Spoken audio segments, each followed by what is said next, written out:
بسم اللہ الرحمن الرحیم نحمدہ و نصلی علی رسول الکریم اما بعد۔ کل میرے خیال سے آیات کا ترجمہ رہ گیا تھا، تو پہلے ترجمہ کر دیتے ہیں اور اس کے بعد اس سلسلے میں کوئی بات کرنی ہے تو وہ میں کر دیتا ہوں۔ جانوروں کی تحقیق سے متعلق بات کہ شروع سے ہی جانوروں کی بولیوں پہ اور جانوروں پہ تحقیقات ہو رہی ہیں، اور آج وہ تحقیقات عروج پہ ہیں۔ جیسے سائنس اور ٹیکنالوجی وہ اپنے عروج پہ ہے، اور سائنسی علوم اور ٹیکنالوجی علوم وہ عروج میں اپنے انتہا کو پہنچے ہوئے ہیں، تو ایسے ہی اس دور میں جانوروں پہ بڑی تحقیق ہو چکی ہے، ہو رہی ہے، اور شروع سے۔ پہلے ترجمہ دیکھ لیتے ہیں۔ حتی اذا اتوا، یہاں تک کہ آئے جب وہ، یعنی وہ لشکر، علی وادی النمل، چیونٹیوں کی بستی پر، وادی پر۔ قالت نملۃ، تو کہا ایک چیونٹی نے۔ ایک واقعہ یاد آیا۔ آیات آدمی دیکھتا ہے تو پھر بیچ میں کوئی تفسیر کی بات ہوتی ہے، تشریح کی، یا کوئی حدیث ہوتی ہے، یا کوئی واقعہ ہوتا ہے، وہ یاد آ جاتا ہے۔ ایک مرتبہ امام ابو حنیفہ رحمۃ اللہ علیہ یہ بچپن سے بڑے ذہین و فطین تھے۔ ابھی بچے تھے تو حضرت قتادہ رحمہ اللہ مشہور تابعی ہیں، مشہور تابعی، تو وہ قرآن کے درس دے رہے تھے، تو درس کے دوران انہوں نے کہا، یا درس سے فارغ ہونے کے بعد، کہ بھی آج جس کے جی میں جو آئے تو وہ پوچھ سکتا ہے مجھ سے، سوال کر سکتا ہے، جو آدمی جو مرضی سوال کرنا چاہے کر سکتا ہے۔ تو اس میں امام ابو حنیفہ رحمۃ اللہ علیہ نے لوگوں سے کہا، چھوٹے بچے تھے، لوگوں سے کہا ان سے کہو کہ جس چیونٹی نے سلیمان علیہ السلام کے لشکر کے بارے میں یہ بات کہی تھی اپنی چیونٹیوں کو کہ تم اپنی اپنی بلوں میں گھس جاؤ کہ سلیمان کا لشکر تمہیں رول نہ ڈالے، یہ نر چیونٹی تھی یا مرد یا وہ مادہ؟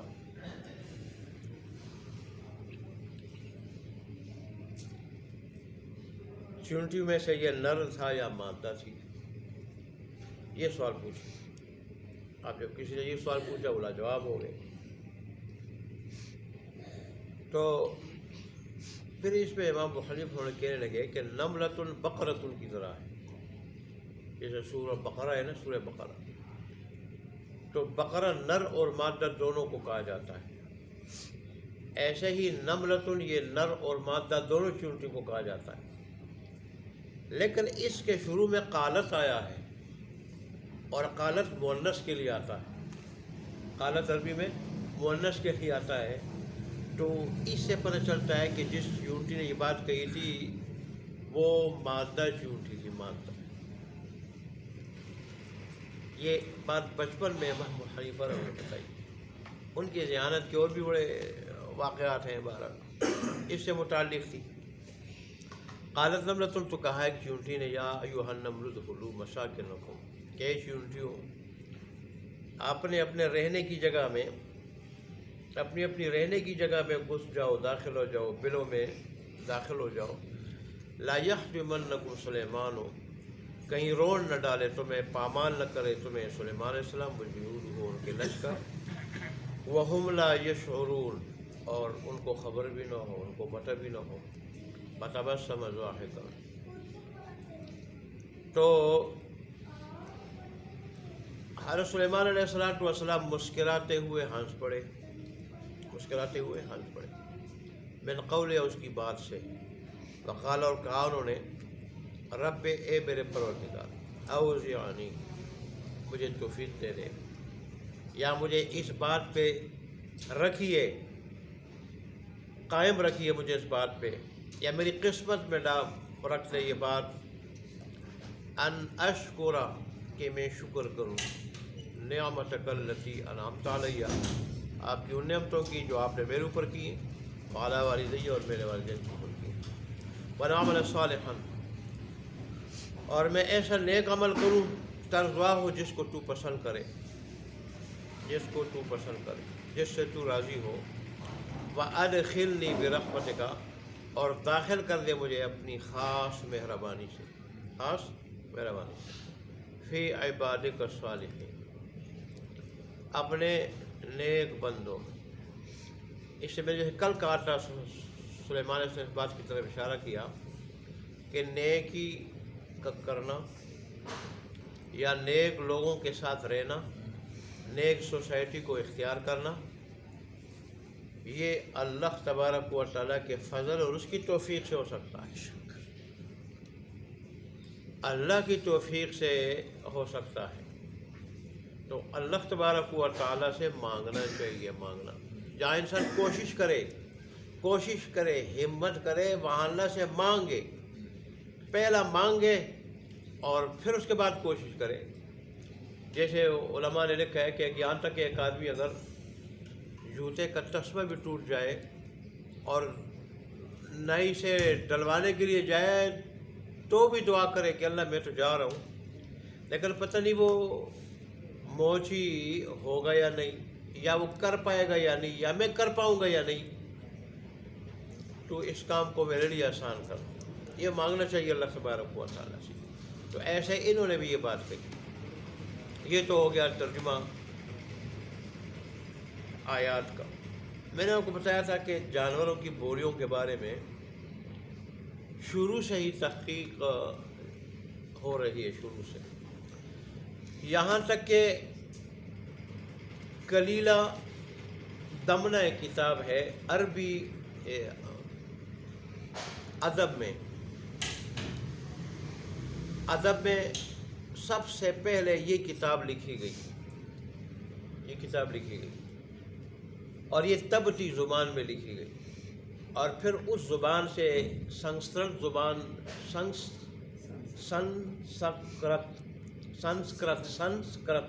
اس زبان میں، سنسکرت زبان لفظ سے زبان پہ چڑھتا نہیں ہے، سنسکرت زبان میں منتقل ہوئی۔ ایران کے بادشاہ کسریٰ کو جب پتہ چلا کہ یہ کمال کی کتاب ہے، اور اس میں مصنف نے کیا کیا تھا، اس نے مختلف جانوروں کی وہ باتیں جو علم و حکمت اور نصیحت پر مشتمل تھی، علم و حکمت اور نصیحت پر مشتمل تھی، وہ باتیں جمع کی تھی۔ اور کن جانوروں کی؟ گیدڑوں کی، بندروں کی، ریچھوں کی، شیروں کی، ہاتھیوں کی۔ کس پر؟ علم و حکمت اور نصیحت پر مشتمل تھی، اس نے نوٹ کی تھی، اس میں جمع کی تھی۔ تو ظاہر ہے، اور کلیلہ دمنہ بھی بعض گیدڑوں کا نام ہے، کسی گیدڑ کا نام ہے کلیلہ دمنہ۔ اور جب کسریٰ کو پتہ چلا کہ گیدڑوں کی باتیں وہ بھی حکمت پہ مشتمل ہو، وہ بھی نصیحت پہ مشتمل ہو، وہ بھی علم پہ مشتمل ہو، ایسی باتیں کیا ہوگی، آخر وہ کیسی باتیں ہوں گی؟ اس نے اپنے ملک کے ایک عالم فاضل آدمی کو اس کے لیے تیار کیا، بہت بڑا مال اور دولت دے کے تیار کیا کہ تم ہندوستان جاؤ اور وہاں اس کتاب کو کسی طریقے سے اس کو جو ہے نا وہ حاصل کرو۔ اور کیا دیا اس کو، اس آدمی کو اس کے سلے میں 20 خچر سونے کے لدے ہوئے دیے، سونے کے لدے ہوئے 20 خچر دیے، 20، ساتھ کچھ آدمی بھی خدمت کے لیے دیے۔ چنانچہ وہ آدمی آیا، کئی سال وہ ہندوستان میں مقیم رہا، آخر اس نے یہ کتاب کلیلہ دمنہ، یہ کتاب اس نے حاصل کیا، اور پھر اس نے جو ہے نا وہ اس کو نقل کرنا شروع کر دیا۔ نقل جب اس نے کیا اس کتاب کو، پھر واپس چلا گیا، بادشاہ نے اس کا بڑا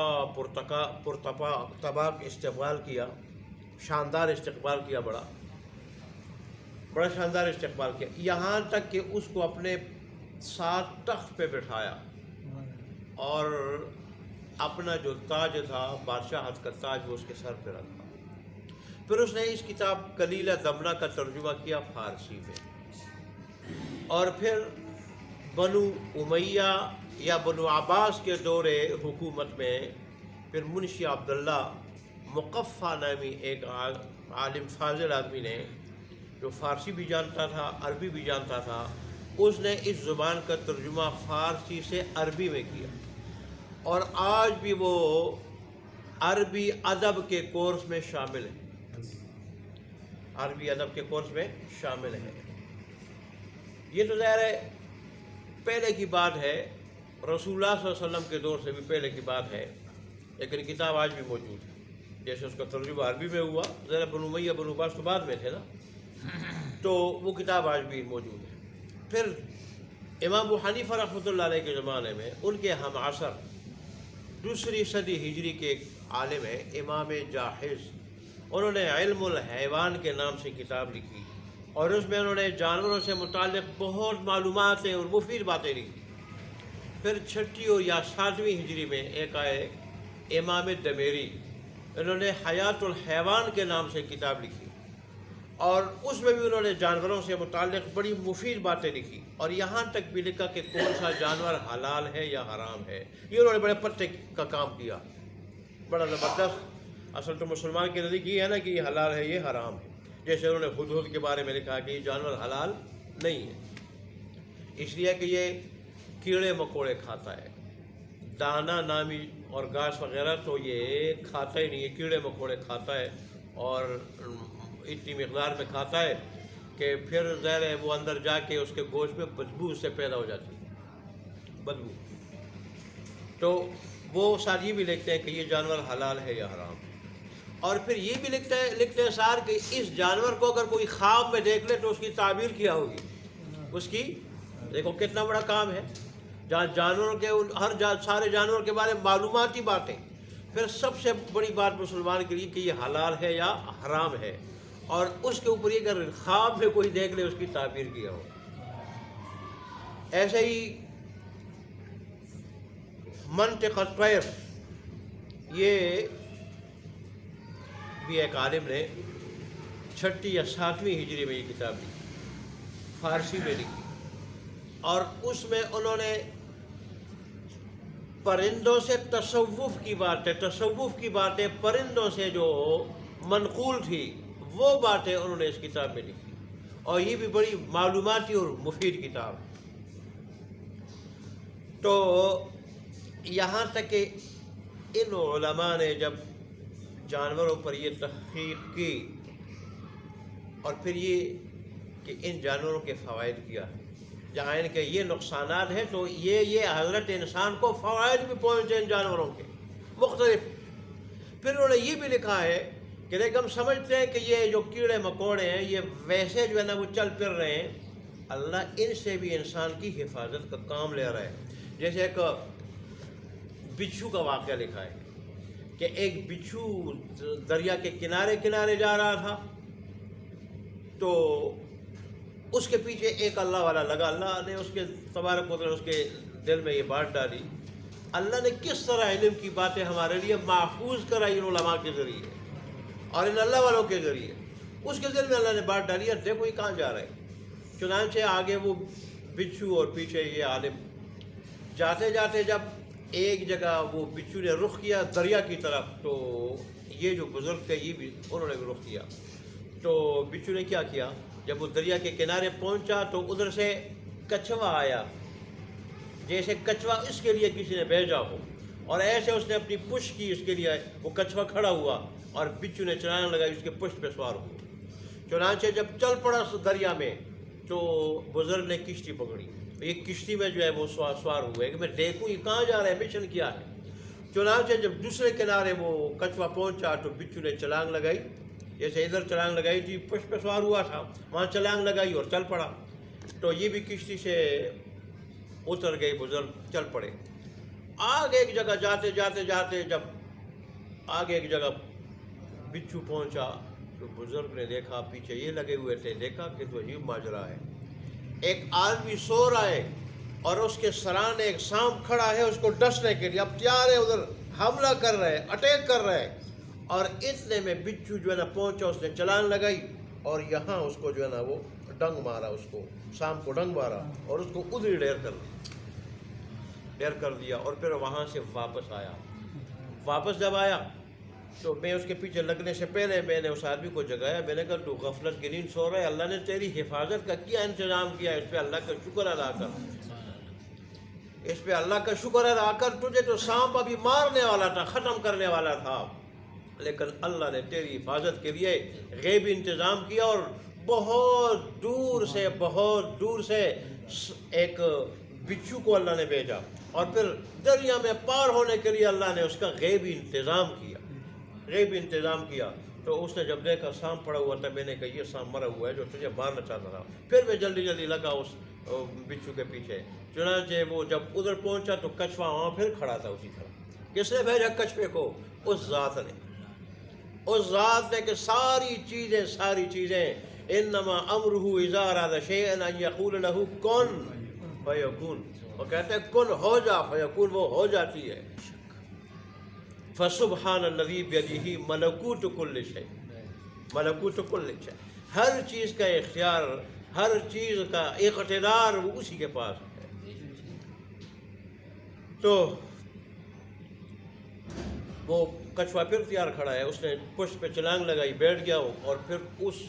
کنارے وہ کچھوے نے اس کو اتار دیا، میں نے کشتی پکڑی، میں بھی اتر گیا، پھر اپنے کام سے چلا گیا۔ تو اللہ تبارک و تعالیٰ نے